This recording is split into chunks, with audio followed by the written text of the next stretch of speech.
भगवान गीता जी में सिद्ध हो रहे हैं। देखिए पवित्र गीता जी,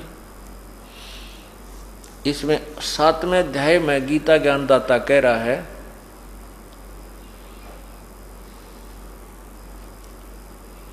नीचे आइए 24वें श्लोक में कहते हैं, बुद्धिहीन पुरुष मेरे अनुत्तम, अनुत्तम माने घटिया अविनाशी परम भाव को नहीं जानते, अव्यक्त मन इंद्रियों से परे मुझ सच्चिदानंद घन परमात्मा को, ये माम माने मुझ को व्यक्ति भाव में प्राप्त हुआ मानते हैं। अव्यक्तम माम अव्यक्तम, मुझ अव्यक्त को, मैं किसी के सामने नहीं आता। अव्यक्त का अर्थ होता है मैं किसी के सामने प्रकट नहीं होता, गुप्त रहता हूँ। मुझे व्यक्ति भाव में आया हुआ मानते हैं। ये मूर्ख लोग मुझे कृष्ण मान रहे हैं, मैं कृष्ण नहीं हूँ। स्पष्ट क्या है, मैं अव्यक्त रहता हूँ। अव्यक्त का अर्थ क्या होता है, जैसे सूर्य बादलों के पीछे हो, बादल छाए हों तो उसमें सूर्य हमें दिखाई नहीं देता, लेकिन बादलों के पार विद्यमान है। वो अव्यक्त है, वो प्रगट नहीं है, वो व्यक्त नहीं है, वो हमारे सामने दृश्यमान नहीं है। अदृश्य को अव्यक्त कहते हैं। तो ये कहते हैं कि यो काल कहता है कि मैं भी अव्यक्त हूँ, और मुझ अव्यक्त को ये व्यक्ति मान आया हुआ मानेंगे। ये कृष्ण सोच रहे होंगे मैं कृष्ण नहीं हूँ, क्योंकि वो तो बोल कृष्ण में रहा था। अब 8वें अध्याय के अंदर अभी जो आपको बता रहे 18वें श्लोक में यही प्रमाण दे रहे हैं कि इसमें गीता जी के 8वें अध्याय के 18वें श्लोक में लिखा है कि उस परब्रह्म अव्यक्त से क्या जब दिन समाप्त होता है तो सभी उसकी रात्रि रूप में सब प्राणियों का विनाश हो जाता है, और जब वो परब्रह्म की एक रात समाप्त होती है और दिन शुरू होता है 1000 युग का, तब यह सृष्टि काल की फिर रची जाती है।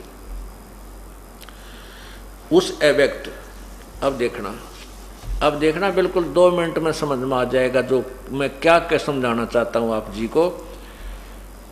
8वां अध्याय 18वें पाओ, इधर यहां संपूर्ण चराचर भूतगण व्यक्त है। चराचर भूतगण ब्रह्मा के दिन प्रवेश काल में नहीं, ये परब्रह्म के प्रवेश के दिन काल में अव्यक्त से अर्थात परब्रह्म के सूक्ष्म शरीर से, उस अव्यक्तात्मा ने उस अव्यक्त से, अव्यक्तात्मा ने परब्रह्म रूपी अव्यक्त से उत्पन्न होते हैं। और परब्रह्म की रात्रि के प्रवेश काल में उस अव्यक्त नामक, यहाँ परब्रह्म मानना पड़ेगा हमने, कि सूक्ष्म शरीर में ही लीन हो जाते हैं। आगे देखिए, हे पार्थ 19वां श्लोक, वही यह भूत समुदाय उत्पन्न होकर संस्कारवर्त के वश, प्रकृति के वश हुआ, रात्रि के प्रवेश काल में लीन होता है और दिन के प्रवेश काल में उत्पन्न हो जाता है। आगे देखना, ये 20 में क्या कहा है, परंतु उस अव्यक्त से परे जो दूसरा अव्यक्त है, दूसरा विलक्षण जो सनातन अव्यक्त भाव है, उस परम दिव्य पुरुष, वह परम दिव्य पुरुष सब भूतों के नष्ट होने पर भी नष्ट नहीं होता। क्या कहा है कि एक तो गीता ज्ञान दाता ब्रह्म ने, एक तो गीता ज्ञान दाता ब्रह्म ने 7वें अध्याय के 24वें श्लोक में बताया कि मैं भी अव्यक्त हूँ, और मुझ अव्यक्त को ये व्यक्ति रूप में कृष्ण मान रहे, मैं कृष्ण नहीं हूँ, मैं अव्यक्त रहता हूँ। फिर 8वें अध्याय के 18वें श्लोक में बताया कि सभी प्राणी उस परब्रह्म रूपी अव्यक्त के दिन काल में तक प्रकट हो जाते हैं, रात्रि काल में जो 1000 युग का होता है उसमें वो लीन रहते हैं। फिर कहते हैं 18वें अध्याय के 20वें श्लोक में लिखा है कि परंतु उस अव्यक्त, इस परब्रह्म से भी एक और अव्यक्त जो अविनाशी अव्यक्त भाव है, वो परम पुरुष परमात्मा तो सभी प्राणियों के नष्ट होने पर भी कभी नष्ट नहीं होता। देखो 8वें अध्याय का अध्याय 8 का ये 20 श्लोक देखो। परंतु उस अव्यक्त से भी जो परे यानी परब्रह्म से भी जो दूसरा अव्यक्त भाव पूर्ण परमात्मा है, जो सनातन यानी सदा रहने वाला अव्यक्त भाव है, वह परम दिव्य पुरुष सब भूतों के नष्ट होने पर भी नष्ट नहीं होता। अब 20-21 में देखो।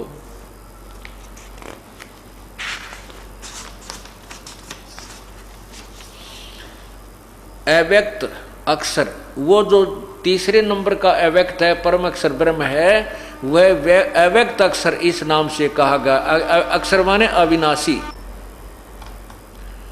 अब इसमें क्या कहा है कि अव्यक्त अक्षर, वो उसको अक्षर माने अविनाशी, अविनाशी अव्यक्त इस नाम से कहा जाता है। उस अक्षर नामक अव्यक्त भाव को परम गति कहते हैं। ओए होए।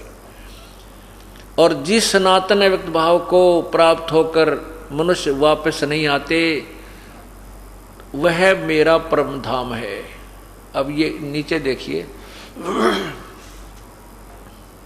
हे परमात्मा, हे पार्थ, जिस परमात्मा के अंतर्गत, ओए होए, गीता ज्ञान दाता कहता है किसी और पूर्ण परमात्मा के विषय में, हे पार्थ, जिस परमात्मा के अंतर्गत सर्वभूत यानी प्राणी हैं, जिस सच्चिदानंद घन परमात्मा से यह संसार, यह समस्त जग परिपूर्ण है, वह सनातन अव्यक्त परम पुरुष तो अनन्य भक्ति से प्राप्त करने योग्य है।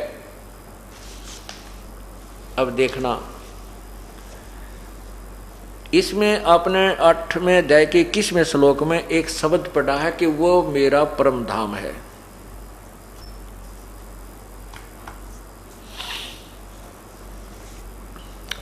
यहां पर जो काल कह रहा है कि वो मेरा भी परम धाम है। अब कहने का भाव है कि यो काल भी उस सतलोक से ही यहाँ आया है और हम भी वहीं से आए हैं। अपना भी मुख्य स्थान तो सतलोक ही है और ये भी कह रहा है मेरा भी वो परम धाम है। अब जैसे कोई किसी गांव में रहा करते और वो 2-3 पीढ़ी से शहर में रह रहे हैं और उस गांव में उनका कोई संपत्ति नहीं, कोई जायदाद नहीं, अब उनका कोई वहाँ पर हिसाब किताब, वोट भी कोई ना, और फिर भी उस गांव का व्यक्ति उसे कभी मिलता है तो यूँ क्या कर, भाई मेरा भी पुराना गांव वो ये है। तो काल ब्रह्म इस दृष्टिकोण से कह रहा है कि वो परम, मेरा भी परम धाम है, लेकिन उसके बारे में बताता है कि हे पार्थ, जिस परमात्मा के अंतर्गत संपूर्ण प्राणी आते हैं, यानी वो पूर्ण वासुदेव है, सबके ऊपर जो मालिक है, सबका सब पर व्यापक है, और जिस सच्चिदानंद घन परमात्मा से समस्त जगत व्यापक है, यानी जिसने सारी सृष्टि को संभाल रखा है, परिपूर्ण है, वह सनातन अव्यक्त परम पुरुष यानी परमात्मा तो अनन्य भक्ति से प्राप्त होने योग्य है। यानी किसी और देवी देवता ब्रह्म परब्रह्म की को इष्ट रूप में पूजा नहीं करने से वो परमात्मा प्राप्त होता है। यानी अनन्य भक्ति इसका कहते हैं कि किसी और में ध्यान नहीं, ना किसी में आस्था रहे, ना किसी को इष्ट रूप में पूजे। जो पति भरता पति से राती, आन पुरुष नहीं भावे, बस पी हर्म सुरत प्रियतम, जनो कोई ध्यान लगावे। अब जैसे पति भरता लड़की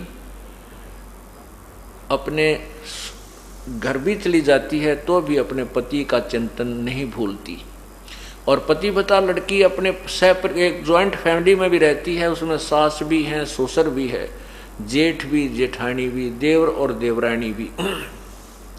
वो यथोचित उत्तर सब आदर सबका करती है। जेठ को बड़े भाई यानी की तरह, पिता ससुर को पिता की तरह, सास को माँ की तरह, देवर को छोटे भाई की तरह। तो इस प्रकार वो सबका आदर करती है, लेकिन जो उसका लगाव अपने पति में होता है वो किसी में नहीं हो सकता। उसके लिए पति पूज्य होता है वो, और अन्य का वो सत्कार करती है। इसी प्रकार हम जितने भी अपने जो आपको मंत्र दिए जाते हैं, ये हमारा एक परिवार है। ब्रह्मा विष्णु महेश शिव, ये दुर्गा आदि, ये हमारा एक परिवार है। और हमारा कुल का, हम का सबका पिता, एक कुल मालिक पति यानी कबीर परमात्मा है। हमने जैसे वो पति भर्ता लड़की जब तक ज्वाइंट फैमिली में रहती है तो बिल्कुल मिलजुल कर सबको आदर सत्कार करती है। जब वो भिन्न भिन्न होते हैं, न्यारे होते हैं, तो वो फिर अपने पति के साथ चली जाती है।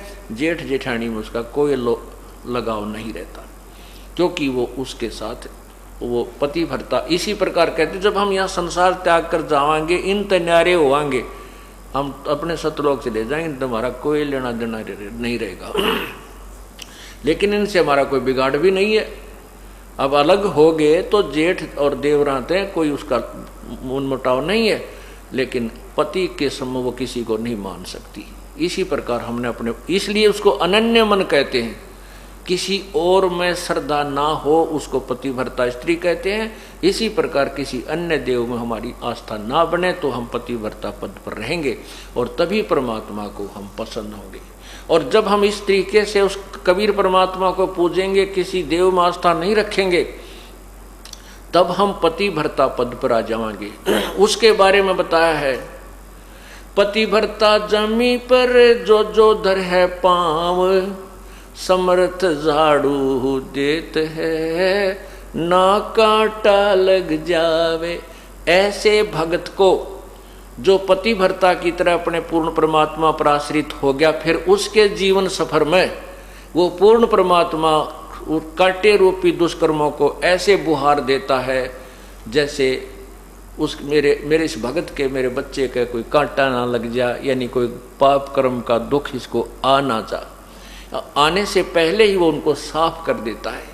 जैसे वो पतिव्रता जमी पर जो जो धर है पाँव, वो समर्थ झाड़ू देत है, ना कांटा लग जावे। कहते हो समर्थ कबीर परमात्मा सर्वशक्तिमान प्रभु अपने बच्चे के उस जीवन सफर के आगे आगे पाप कर्मों को दूर दूर करता चलता है। मेरे बच्चे के कांटा ना लग जाए, यानी कोई कष्ट ना आ जाए। इसलिए लिखा कि वो पूर्ण परमात्मा तो अनन्य मन से प्राप्त करने योग्य होता है। अब ये तत्व ज्ञान है, गीता जी का ज्ञान है।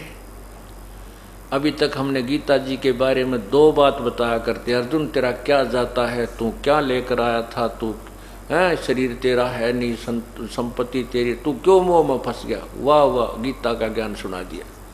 गीता जी का ज्ञान तो ये है जो आपके समक्ष आ रहा है। उसको गीता जी का सार कहा करते, 4 लाइनों को। गीता जी का सार समझने में तो जोटा लगेगा पूरा, यानी पूरा समय लगेगा, और ये समझवाने के बाद फिर आपको सब ज्ञान फीका लगेगा। इसको तत्व ज्ञान कहते हैं। और ज्ञान सब ज्ञानड़ी, ये कबीर ज्ञान सो ज्ञान, जैसे गोला तोब का भाई, करता चले मैदान। अब ये तोब का गोला है कबीर परमात्मा का तत्व ज्ञान। अब देखना ये पूरे विश्व में छावेगा, और एक बार फिर देख लेना इस कलयुग के अंदर सतयुग जैसा एक माहौल बन जाएगा। क्योंकि हम जो धन इकट्ठा करना चाहते हैं, सेठ बनना, साहूकार बनना चाहते हैं, दूसरे न लूट कर, रिश्वत करके, 2 के 20 बना कर, डाके मार कर, कभी नहीं बन सकते। दूना पाप कमाते हैं, और जो किस्मत में लिखा उससे ज़्यादा प्राप्त नहीं कर सकते। यदि मान लीजिए आपने किसी ने चोरी चप्पा करके 2 के 20 बना कर 2-4 लाख इकट्ठे भी कर लिए, 1-2 लाख रुपया कमा लिया, कोई बालक बीमार हो जाएगा बच्चा, वो 4 लाख लग जाएंगे, और वो बच्चा भी मर जाए, आगे बराबर है। अब ये कबीर परमात्मा आपको वो धन देगा जो आपकी किस्मत में भी नहीं है। आपके ऊपर आपका कोई भयंकर बीमारी है, लाखों रुपये लगने हैं, परमात्मा आपको वैसे ही ठीक कर देगा।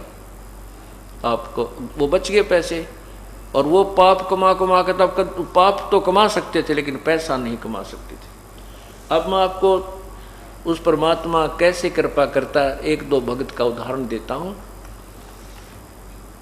अब देखिएगा, ये एक भक्त है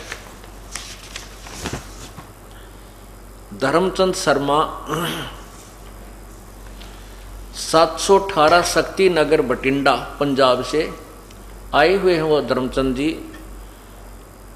वो कहाँ एक बार कृपा खड़े होकर के अपने भक्त भाइयों को दर्शन दे। वो सामने खड़े हुए, वो सामने हाथ जोड़े खड़े हैं। ये धर्मचंद जी शर्मा हैं, बठिंडा से आए हैं। इन्होंने पहले 30 वर्ष से एक पंथ से नाम ले रखा था जो 5 नाम देते हैं, निरंकार, ओंकार, ज्योति निरंजन, सतनाम, सोहम। ये 5 नाम वाले ग्रुप थे, ये नाम ले रखा था। उसके बाद इन्होंने हमारे ज्ञान का पता लगा, ये बरवाड़ा आश्रम में आए। अब 4-5 वर्षों से हमारे साथ जुड़े हुए हैं। ये अपने साथ परमात्मा का एक करिश्मा जो बीता है वो लिख रहे हैं। मैं आपको पढ़ के सुनाता हूँ। ये भक्त आपके समक्ष खड़ा है, बैठ जाइए जी।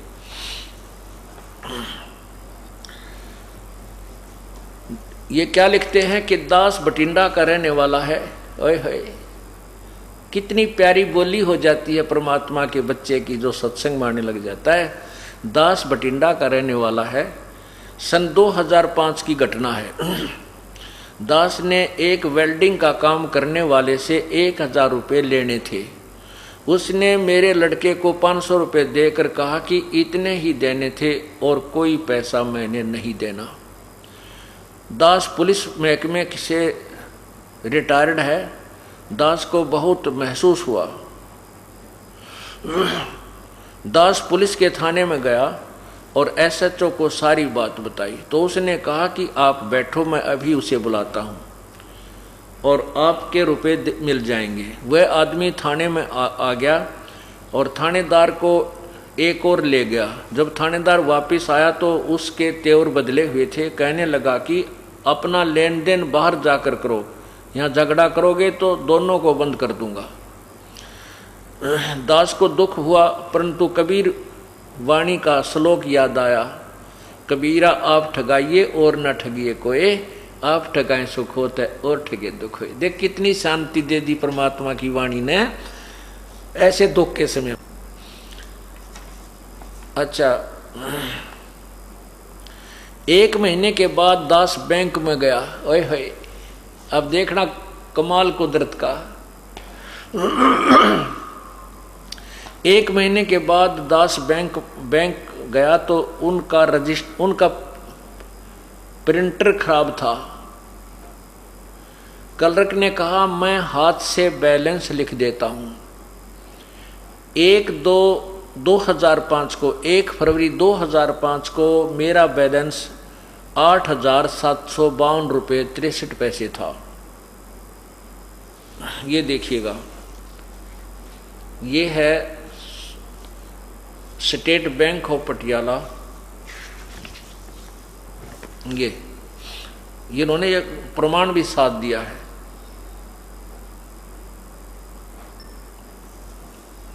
ये है स्टेट बैंक ऑफ पटियाला चालू खाता। अब इसमें क्या दिखाया है ये देखिएगा। ये है, नीचे देखना,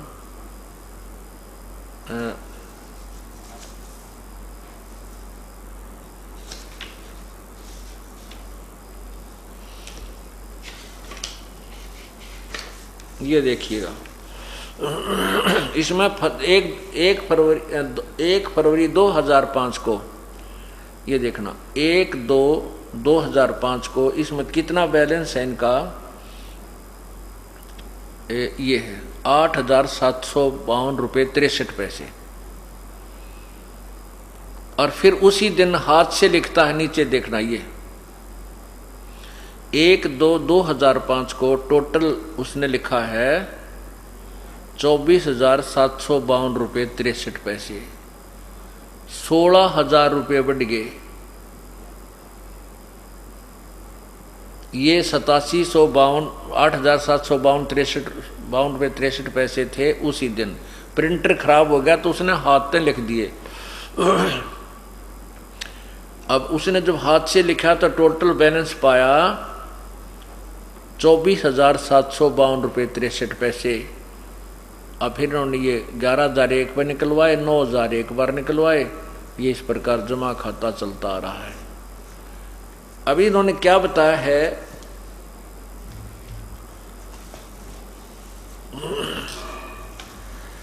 कि 1/2/2005 को मेरा बैंक बैलेंस 8,752.63 था। 1/2/2005 को ही फिर हाथ से लिखा 24,752.63 था। बंदी छोड़ की कृपा से 16,000 रुपये मेरे खाते में बढ़ गए। बोलो सतगुरुदेव की जय। कबीर वाणी पढ़कर यानी अपने शब्द को जीवन में उतार लें तो लोक सुखी परलोक सुखी हो जाएगा। गुरुदेव को दंडवत प्रणाम।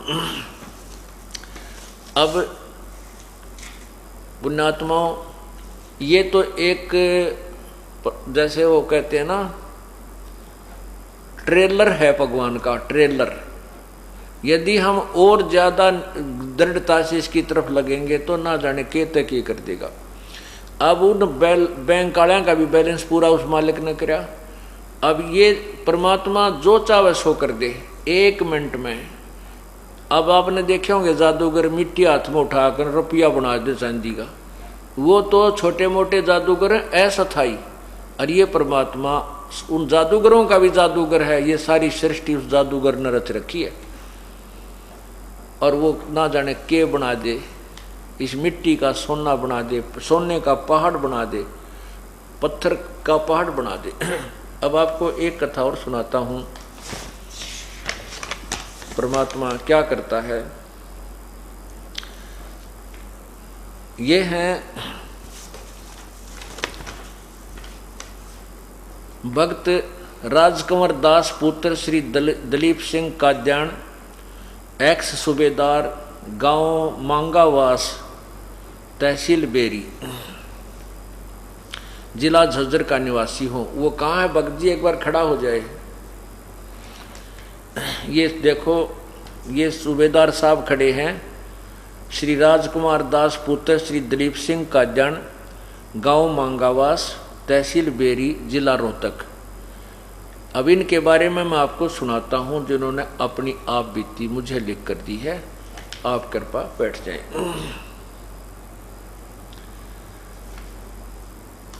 मेरा मोबाइल नंबर इतना है। मेरी पत्नी तथा दोनों बच्चों ने 1998 में सतगुरु रामपाल जी महाराज से नाम दान ले रखा है। उनके द्वारा लाई गई पुस्तक परिभाषा प्रभु की मेरे घर में रखी थी। मैंने इस पुस्तक को ध्यान से पढ़ा। मुझे ज्ञान हुआ कि भक्ति मार्ग में विकार बाधक है। मैंने भी सभी विकार त्याग कर सन 2005 में गुरुदेव की शरण में ग्रहण कर ली। भक्ति जारी रही, सब कुछ ठीक ठाक चलता रहा। मैंने मई 2007 में बाहरी दिल्ली में रिलायंस में सेवा ग्रहण की, वहाँ नौकरी करने लग गई। ये अचानक 18 फरवरी 2008 को मेरी जांघ में बड़ा सा सख्त फोड़ा अनुभव हुआ। 19 फरवरी 2008 को मैंने सत्यवादी राजा हरिश्चंद्र अस्पताल नरेला में जांच करवाई। डॉक्टर साहब ने फोड़ा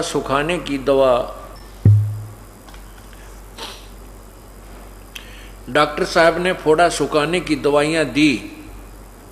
5 दिन बाद फिर जांच करवाने के लिए कहा, मगर उसी दिन दोपहर 12:30 बजे दर्द बढ़ गया। मुझे सद्गुरुदेव की आवाज़ सुनाई दी कि यदि आप पहले शरण में आ जाते तो ये कष्ट भी नहीं आता। सायंकाल 8:30 बजे मूत्रालय के लिए निकला तो मुझे बेहद दर्द हुआ, चक्कर आ गया, बेहोशी की हालत में पसीना पसीना हो गया। मैं ब्रह्म गायत्री मंत्र यानी प्रथम मंत्र कर रहा था, जो पहला मंत्र दिया जाता है 7 नाम का। मैंने देखा कि काल ने मेरी गर्दन दबा रखी है। उसी समय बंदी छोड़ सदगुरु रामपाल जी महाराज ने मेरे सिर पर हाथ रखा और मुझे राहत महसूस हुई। सद्गुरुदेव ने मुझे सतनाम का जाप करने को कहा। मैंने सतनाम सतनाम की रट लगा दी। फिर सतगुरुदेव ने मुझे कहा कि श्वास वाला सुमन करो, सतनाम सतनाम नहीं, जो 2 मंत्र का है। श्वास, उस श्वास से जो जाप करते हैं उसको सतनाम कहते हैं।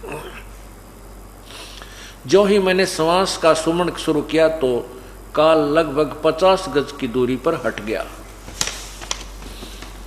सद्गुरुदेव ने मुझे बताया कि इतनी देर में यह काल कर्महीन की तो छाती को तोड़ देता। अय है। मुझे समझाते हुए सद्गुरुदेव कहने लगे कि सत्संग तथा पुस्तकों के माध्यम से कितनी बार बताया है कि कोई आपत्ति आए तो श्वास का सुमन करना है, फिर भी आप गलती कर देते हो। इतना कहकर सद्गुरुदेव अंतर्ध्यान हो गए। ये अभी इस 18 फरवरी की बात है। ये 18 फरवरी 2008 की, 19 फरवरी की। नरेश सन्नोप श्री जयसिंह गांव बिरधाना झज्जर और सुरेंद्र सन्नोप श्री उमराव सिंह गांव करौली रेवाड़ी ने मुझे बेहोशी की हालत में चारपाई पर लिटा दिया। थोड़ी देर बाद जब मुझे होश आया तो मेरा दर्द गायब था। बोलो सतगुरुदेव की जय। मैंने सतगुरुदेव को लाख लाख धन्यवाद किया। थोड़ा सा खाना खाया और सो गया। सुबह 20 फरवरी 2008 को उठा तो फोड़ा फूट चुका था। उसी दिन अस्पताल में डॉक्टर को जाकर दिखाया तो पूरा वृत्तांत बताया। डॉक्टर हैरान थे।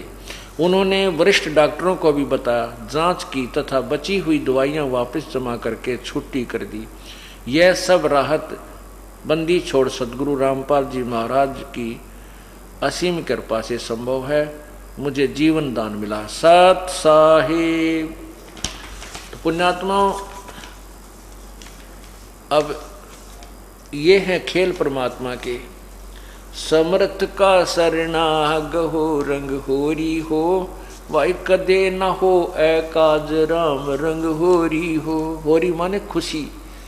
इस समर्थ की शरण माने के बाद कभी अकाज नहीं होगा, आपके घर में कोई दुख नहीं छावेगा, सदा होरी रहेगी। राम रंग होरी हो, कदे ना हो अकाज राम रंग होरी हो। कभी भी आपकी हानि यानी कोई दुख आपके ऊपर नहीं आएगा, सदा सुखी रहोगे। पुण्यात्मा, कोई सौभाग्य है आपका जो आपको ये मार्ग मिल रहा है। आप परमात्मा के चरणों में किसी युग में कभी किसी जन्म में अवश्य रहे हो, इसलिए आप शीघ्र आ रहे हो। और पीछे ये लुट पिटकावेंगे, आना से भी नहीं यही पड़ेगा। हमारा एक भक्त है, वो एक दिन ऐसे एक चुटकुला सा कह रहा था। इन्होंने बोला, जी इन पंथों ने, ये जितने भी संत हैं पंथ हैं, इन्होंने आना तो पड़ेगा अपने दौरे, और तो कितना ठिकाना नहीं। ये बोले श्रद्धालु हैं, कभी इनको जब ज्ञान समझ में आओगा कुछ तो जल्दी आ जाएंगे उनके पास, उन नकली संतान छोड़ के, और कुछ फिर जब उनके संत भी हाथ खड़े कर देंगे, भाई हमारे पास कुछ नहीं है, तो बाकी के फिर आ जाएंगे। और एक आधा नरबाग फिर भी बैठा रहा करे, शायद गुरुजी ये ठीक हो। कैसे जैसे बस में सफर करते जा रहे हैं और वो बस खराब हो जाती है, तो कंडक्टर ड्राइवर ने कह दिया करें, भाई बस खराब हो गई है, दूसरी में बैठ लो। तो समझदार तो तुरंत उतर कर दूसरी बस की इंतजार करने लग जाते हैं, या पकड़कर दूसरी बस में चढ़कर चले जाते हैं। और कुछ एक फिर भी बैठे रहा करें,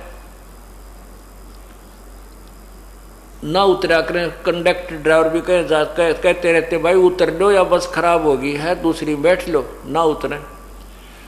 और कुछ उतर जाए, फिर भी ना उतरे कुछ एक उसमें से। शेष जब उतरा करें, जब ड्राइवर और कंडक्टर भी उतर कर दूसरी बस में चढ़ ले, जब उतरा करें खराब बस में थे। बोला ये जो समझदार हैं वो दूसरे पंथा वाले तो शीघ्र आ जाएंगे, संकेत समझ दे, अगर बस तो खड़ी है चलती कोई ना। और कुछ फिर ये संत हाथ खड़ा कर देंगे थोड़े दिन में, भाई हमारे द्वारा पूरा तत्व ज्ञान नहीं है, किसी और के पास होता बेशक जाइयो। बाकी समझदार नहीं आ जाएंगे। और शेष जो कति अनाड़ी हैं वह जब आ लेंगे, जब उनके गुरुजी भी यहीं पर आ लेंगे, बोलो सतगुरुदेव की जय।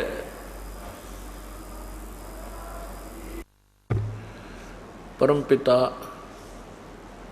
परमेश्वर, सारी सृष्टि के रचनहार, कुल मालिक, कबीर बंदी छोड़ की असीम रजा से ये सत्संग प्रारंभ हुआ और इसके अंदर जो पुण्यात्माएं लाभ उठा रही हैं उनके ऊपर भी प्रभु की असीम कृपा है। परमात्मा स्वयं ही अपनी महिमा बताने के लिए इस काल के लोक में आते हैं और वो अपनी एक लीला करते हैं। परमात्मा अजन्मा है, कबीर परमेश्वर का कोई जन्म नहीं होता। जब भी वो इस काल के लोक में आते हैं वो सहज शरीर आते हैं और सहज शरीर ही चले जाते हैं। यहाँ कुछ समय के लिए एक मानुष जैसी लीला करते हैं, एक मनुष्य जैसी लीला करते हैं। मनुष्य का जीवन जैसे एक मानव अपनी क्रिया करता है, यहाँ वो ऐसी ही क्रिया करते हैं।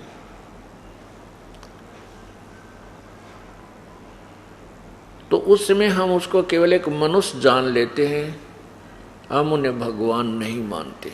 भगवान हम क्यों नहीं मानते, परमात्मा किस लिए नहीं मानते? क्योंकि हमारे को ज्ञान गलत बताया हुआ होता है। हमारे को ये बताया हुआ होता है कि परमात्मा निराकार है, वो सर्वव्यापक है, कण कण में विद्यमान है। परमात्मा मनुष्य शरीर में नहीं होता। इसलिए हम परमात्मा जब आते हैं तो उसको एक मानव ही मान लेते हैं, दूसरा नाम उसका संत या भक्त रख लेते हैं। संत मनुष्य भी होते हैं और संत की भूमिका में प्रभु भी आ जाते हैं। हम इसलिए नहीं मान पाते परमात्मा, उस परमात्मा आए हुए को, क्योंकि हम ये मानते हैं कि भगवान तो निराकार है। कुछ पंथों के संत ये भी कहते हैं कि जो गुरु रूप है, गुरु आया है, वो तो है भगवान साकार मानो, वो साकार रूप है भगवान का। और सतलोक में परमात्मा निराकार है, सतपुरुष निराकार है। और आत्मा सतलोक में जो चली जाती हैं अपनी साधना भक्ति करके, वो उस परमात्मा में, सतपुरुष में ऐसे समा जाती हैं, अभेद हो जाती हैं, जैसे समुद्र में बूंद गिर जाती है पानी की। ये उनकी थ्योरी है जो यथार्थता से बहुत दूर है, मन घड़ंत है। उन संतों ने भगवान देखा नहीं, ना सतलोक के दर्शन हुए, ना ही उनको कोई थ्योरेटिकल ज्ञान भी ठीक नहीं है उनका।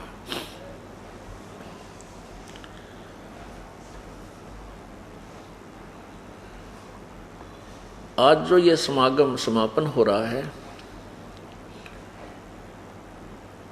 जो 14 जून से प्रारंभ हुआ था, ये उसी उपलक्ष्य में है। आज के दिन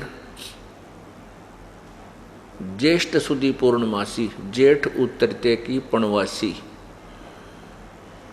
को सुबह ब्रह्म मुहूर्त में, अर्थात सुबह के 4 बजे के आसपास, वो परम पिता परमेश्वर पूर्ण ब्रह्म, सारी सृष्टि के रचनहार कबीर देव, कबीर साहब, कबीर प्रभु अपने सतलोक को त्याग कर सह शरीर इस मृतलोक में प्रकट हुए थे। उन्होंने बनारस के अंदर, जिसे काशी शहर भी कहते हैं, वहाँ एक लहर तारा नामक तालाब के अंदर एक कमल के फूल पर एक नवजात शिशु का रूप धारण किया था।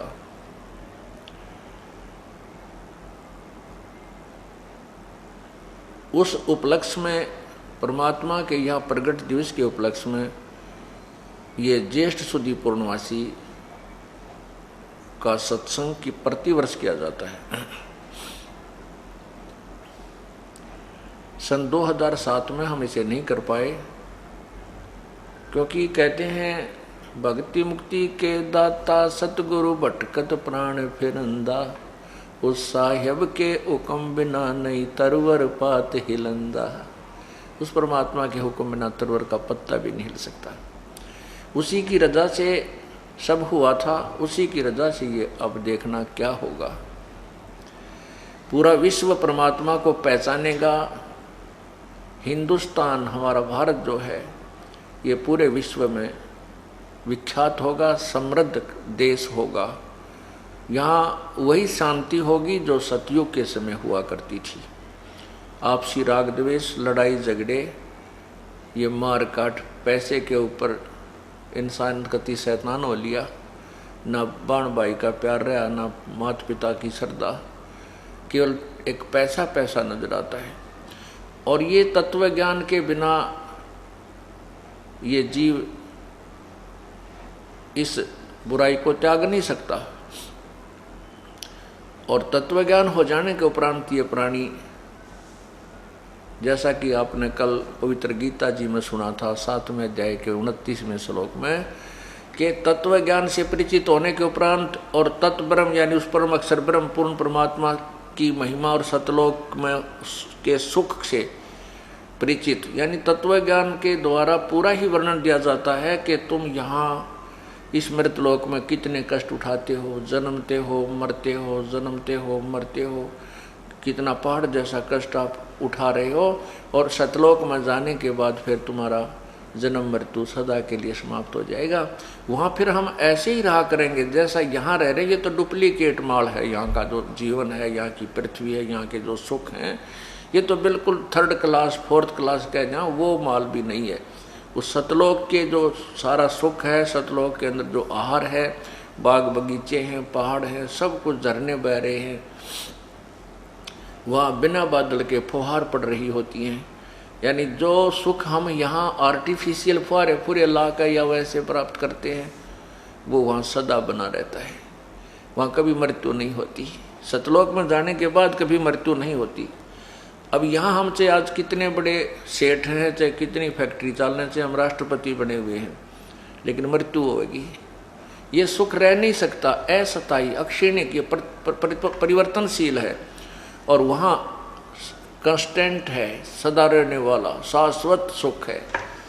तो जब हमें ये पता चलेगा कि ये जो हम लूटा लुट्टी खसोटी कर रहे हैं या पैसे के ऊपर हम कुछ भी करने को तैयार हो जाते हैं बुरे कर्म को, फिर ये ज्ञान हो जाएगा कि जो हम 2 नंबर से पैसा इकट्ठा करते हैं किसी भी कारण से, चाहे चोरी से, ठगी से, लकोक है या कोई और मिलावट मिलूट करके, रिश्वत आदि ले करके, वो पैसा हमारे लिए एक बहुत बड़ा दुखदाई होगा। और हो सकता है उसके कारण हमारे घर में कोई ऐसी बीमारी लग जाए जो वो पैसा जो हमने दूर दूर से जोड़ के इकट्ठा किया वो भी चला जा, और वो बच्चा भी मर जाए जिसके लिए हम उसको सुखी करने के लिए और दुनिया को लूट लूट कर धन जोड़ रहे थे। क्योंकि प्रभु का विधान है कि भाग्य के बिना जितना भी आपकी किस्मत में है उससे ज़्यादा नहीं मिलेगा और कम भी नहीं रहेगा। ये तो है एक कॉमन रूल प्रभु का, साधारण सामान्य कानून है। तो ये कानून अटल है। कब तक अटल है? जब तक पूर्ण परमात्मा की शरण नहीं मिलती। तो जब तक पूर्ण परमात्मा की शरण, पूर्ण संत नहीं मिलता, तब तक तो ये फाइनल है कि जितना भी तेरे भाग्य में है उतना ही मिलेगा, ज़्यादा नहीं मिलेगा। यदि आप इधर उधर की करके ज़्यादा बना भी लोगे, आपने 1 लाख 2 लाख रुपये इकट्ठे कर भी लिए, आपके घर में कोई इसी घटना घट जाएगी। क्या तो पत्नी बीमार हो जाएगी, क्या स्वयं बीमारी आ जाएगी, कोई बालक बीमार हो जाएगा, या कोई बिजनेस में घाटा हो जाएगा, या कोई रिश्तेदार पैसे ले जाएगा, दे को नहीं, फिर दुश्मन भी बन जाएगा। और वो पाप जो पाप आपने किए उस 2 नंबर से धन प्राप्त करने के लिए, वो पाप आपके पास चौकस रह गए, वो नहीं घटते, वो नहीं जाते, वो आपको ही भोगने पड़ेंगे।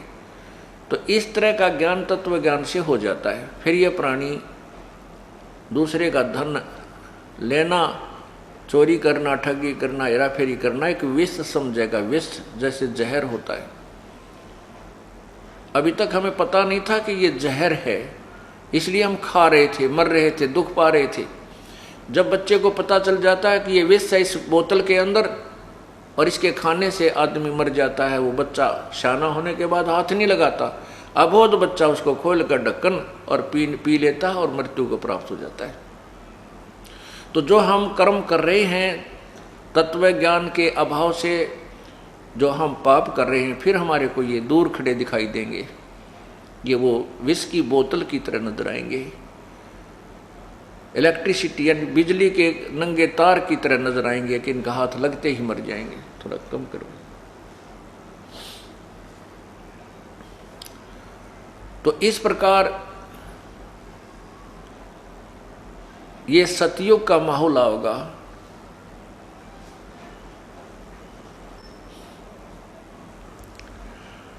अब आप सत्संग में आते हैं, देख रहे हो, मैं तो विशेषकर देख रहा हूं कि जब से इस दास ने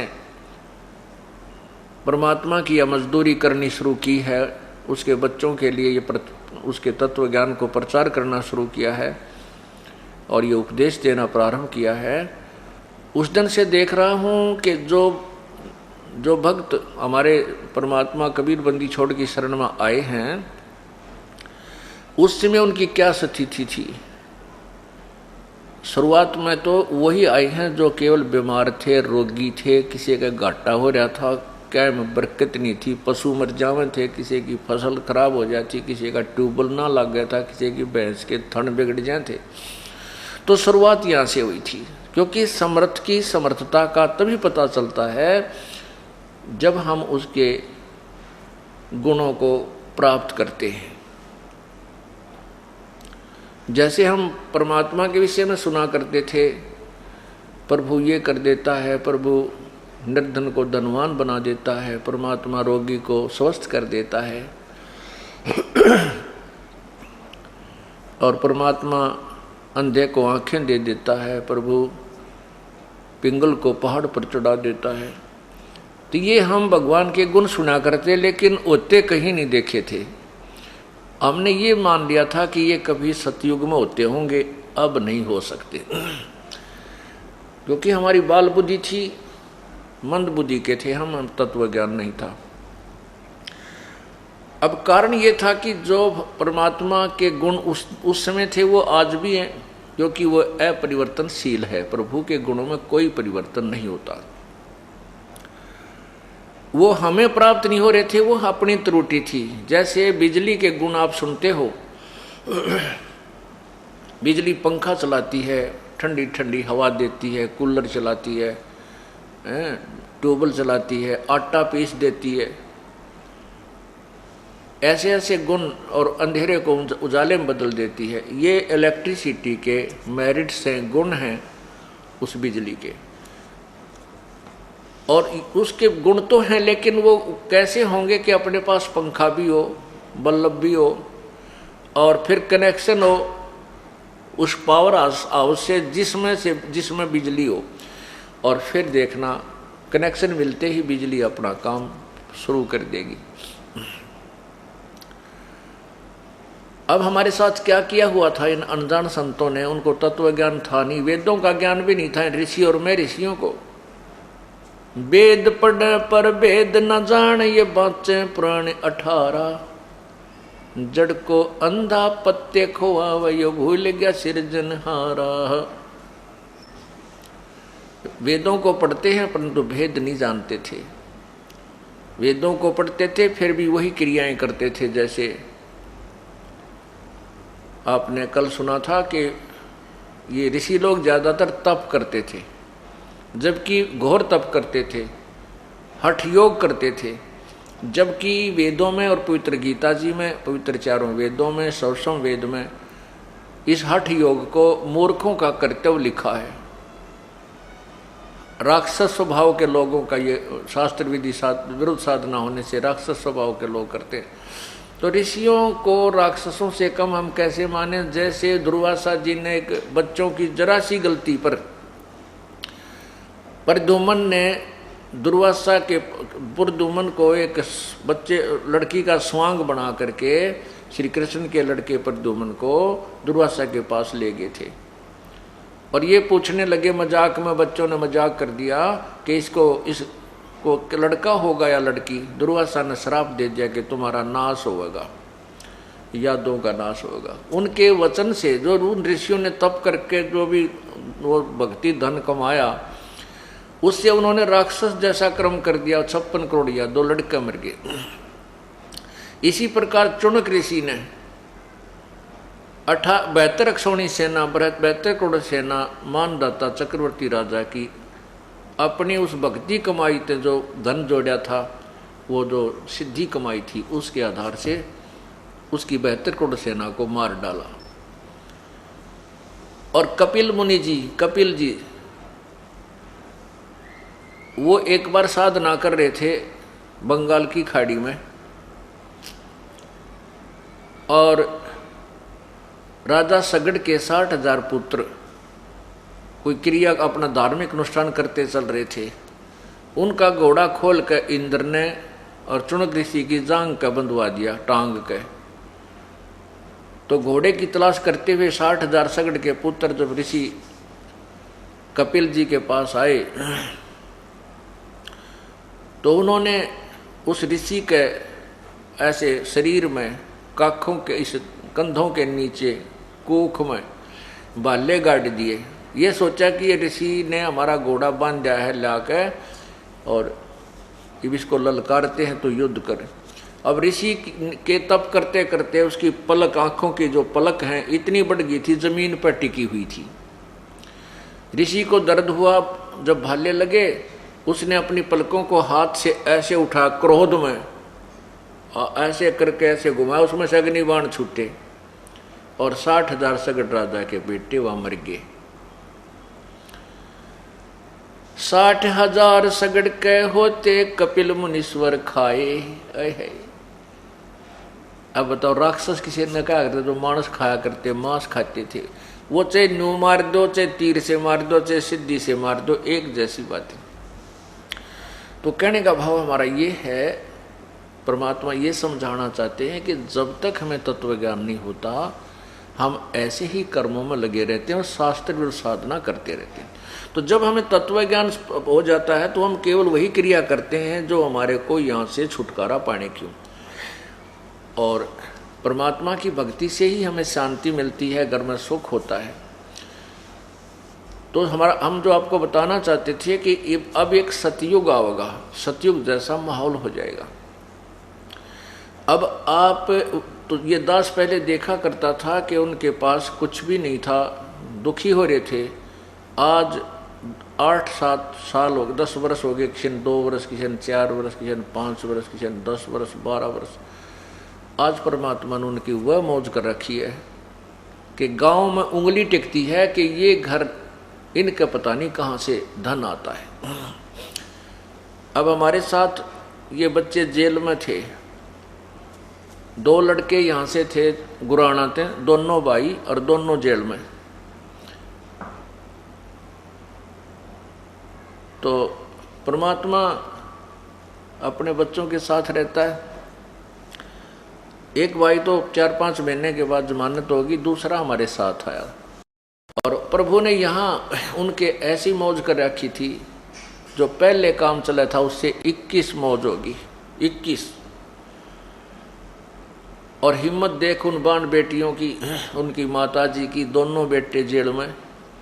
और मुलाकात करने जाती थी, जब न्यों क्या करती कि तुम हार गए हो ना जेल में, तुम उकता गए हो, तो बाहर आ जाओ, हम आ जाएंगे जेल में थारे स्थान पे। एक तो न्यों जाकर रो, है नाश हो गया, है नाश हो गया। एक ये हिम्मत दिया उन बेटियों ने, उनकी माँ ने, अगर तुम हार गए हो ना, काली मान रहे हो, तो तुम बाहर आ जाओ, हम तुम्हारे स्थान पर गुरु जी के साथ आ जाओ, रहेंगे। कहने का भाव यह है कि प्रभु ने नो पेटा पर रखा है कि वो साथ रहता अपने बच्चों के। तो लोग गांव वाले कहने लगे, आसपास के लोग ये कहने लगे, भाई इनका धन कितना हुआ इतना, ये मजाक करने लगे, ये कहने लगे कि ये आश्रम में सोना बताओ थे 30 किलो, वो इनका हाथ लग गया 1-2 किलो ये वहां से ले रही।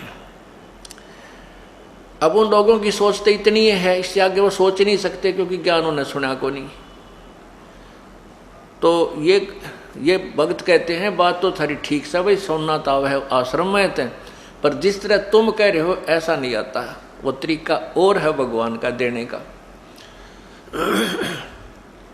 अब ये इस प्रकार जब हमारा भगवान ठाठ करेगा, हमने चोरी की क्या आवश्यकता पड़ेगी, क्या झूठ बोलने की आवश्यकता पड़ेगी। जैसे आपने कल उस भगत की कहानी सुनी कि 16,000 रुपये बैंक में बढ़ गए। ये तो जैसी हमारी श्रद्धा बढ़ेगी उतनी बढ़ा देंगे। और कैसे बढ़ जाते हैं, जैसे एक बहन, एक बेटी आ रही है यहाँ से, डराना की लड़की है वह, और गतौली ब्याह रखी है, उसका नाम है परमिला। वो कहाँ बैठी है बेटी, एक बार खड़ी हो है या खड़ी, इसको ब्रेन ट्यूमर, वो आपकी रिपोर्ट किस है बेटी, एक बार दिए लाइए बेटा, एक बार। इस बेटी का ब्रेन ट्यूमर होगी, और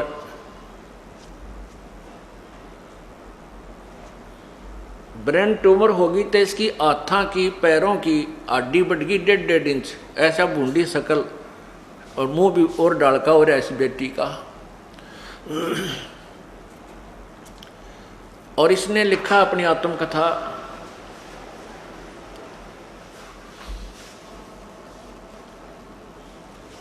ये इसके एक्सरे हैं, ये ढेर सारे तो एक्सरे तुरवा रखे बेटी ने। ये तो एक्सरे तुरवा रखे हैं ना, सारे सिर के एक्सरे हैं ये देखिए, ये इसके सिर के एक्सरे हैं।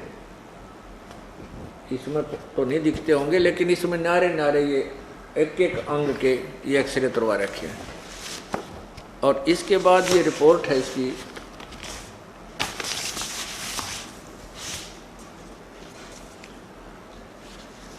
ये रिपोर्ट है,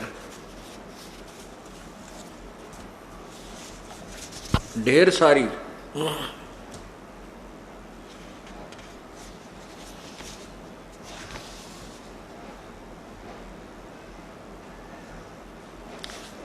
ये डॉक्टर लोग तो इसको समझ सकते हैं, हमारे रापकत के में समझ में को ना, या केस समरी लिख रखी है ना, ये देखो इसको पढ़ लियो, या डॉक्टर की लैंग्वेज भारत समझ में आवे को नहीं। हाँ बस ये देखो, ये है केस समरी।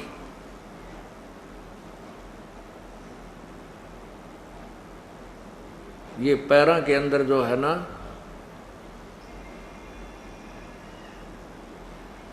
ये पढ़ लेंगे डॉक्टर लोग और बता देंगे भाई सच्चाई है कि झूठ है इसमें, यही न लिख रखी है।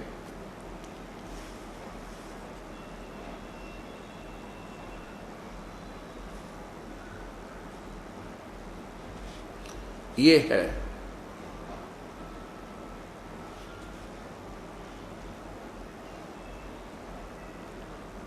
ट्रीटमेंट गिवन, ये लिख रखा है।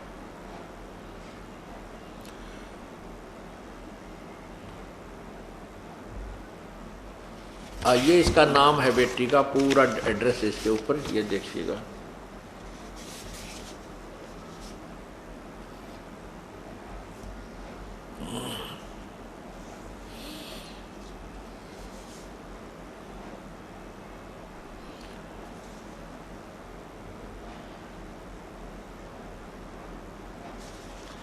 ये तो यहाँ का है, और ये बहुत से ऐसे हैं इसके अंदर, बहुत ज़्यादा, कई कई हॉस्पिटलों में दिखा रहा है किसी बेटी ने।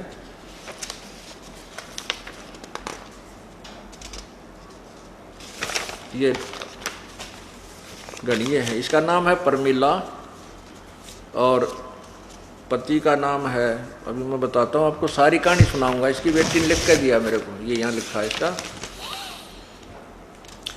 मैं परमिला पत्नी सुखबीर सिंह मलिक, गांव गतौली, और बेटी महेंद्र सिंह काजान, गांव डराना। मेरे को खतरनाक बीमारी लगी ब्रेन ट्यूमर की। मेरे हाथों की उंगली में उंगली बढ़ गई और पैरों के साइज बढ़ गया। पूरे शरीर की हड्डी बढ़ गई 1.5 इंच। अब खुद अंदाजा लगाओ, अगर किसी के शरीर की एक हड्डी थोड़ी सी भी बच जाए, उसको कितना दुख होता है और कितना दर्द होता है। इतना दर्द होता था कि कई बार तो सहन नहीं होता था और बेहोश होकर गिर जाती थी। दिल की धड़कन बढ़ जाती थी तो श्वास का आना मुश्किल हो जाता था। बीपी इतना ही हो जाता था कि पता ही नहीं चलता था कि क्या क्या कह रही हूँ, क्या नहीं। चक्कर आकर गिर जाती थी। कहीं भी घरवाले आते तब उठाते और डॉक्टरों का कहना था कि इस बीमारी में आँखें चली जाती हैं, शरीर की आकृति बढ़ जाती है, शरीर झूठा भी पड़ जाता है। ऑपरेशन करवाओगे तो 3-4 लाख रुपए लगेंगे और गारंटी, बचने की गारंटी 100 में से 1% है। अब पुण्यात्माओं विचार करो, अब इस परिवार को 3-4 लाख रुपए परमात्मा ने बचा दिए, तो ये कौन चोरी करेगा, कौन ठगी करेगा। और फिर इनको ये पता चल जाएगा कि अगर तुम आगे से किसी की को हानि करोगे, चोरी करोगे, ठगी करोगे, झूठ बोलोगे, 2 के 20 बनाओगे, मिलावट करोगे, रिश्वत लोगे, तो ये रोग फिर लग जाएंगे, दुख फिर आ जाएंगे।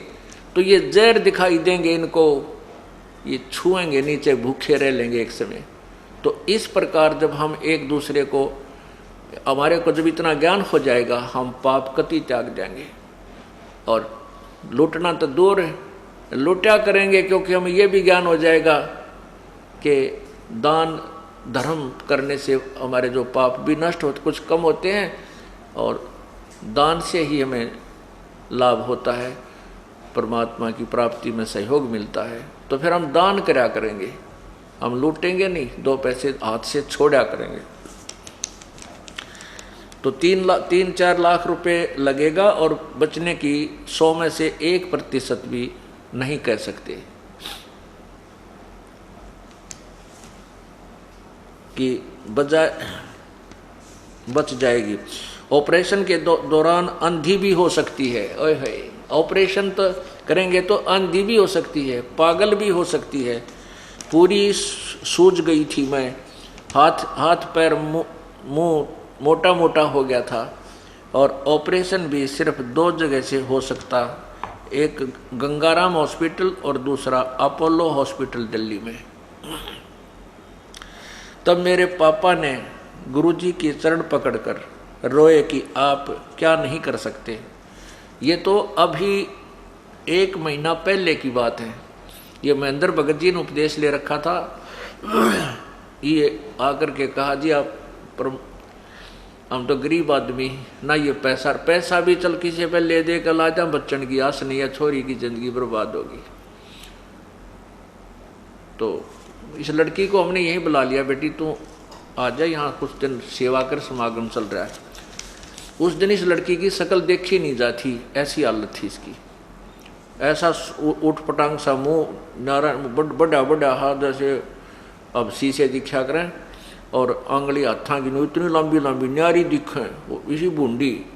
और आज यह बेटी थारे सामने खड़ी है। एक बार पर मिला, इधर आजा बेटी।